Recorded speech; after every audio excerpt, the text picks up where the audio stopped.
Hello everyone, it's me JB from UniqueTutorials. Today in this video I'll show you how to convert any folder into .iso file in Windows and Linux computer. So without further more delay, let's begin. So right now you can see I have one folder on my desktop home screen. So in order to convert this respective folder into .iso file, what you need to do is just open any web browser, and in the Google search for one application name as folder to ISO, and on the first list you will see one website. Just click on it and just click on this download option. Now we'll see here download option for Windows as well as for Linux. So right now I'm using a Windows computer, so I'm gonna download for Windows operating system. Now just scroll down below. Now you will see here different download options, so you can download from any one of this. So I'll download from Google Drive.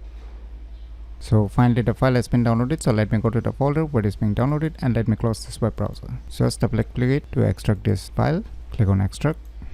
So now you will see here one extracted folder named as folder to ISO. Just double click on it. Now you will see here the first file is the application, so just double click on it. Now you can see this kind of user interface, so just click on this select folder option and select the folder that you want to convert to .iso file. And now click on the select output folder to select where you want to save the output folder and give a file name. Click on save.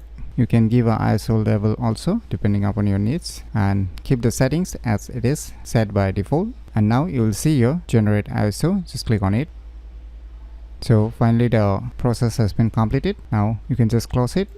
Now let us go to the output folder. So finally you can see here we have converted the respective folder into .iso folder. So let me show its properties to make you confirm.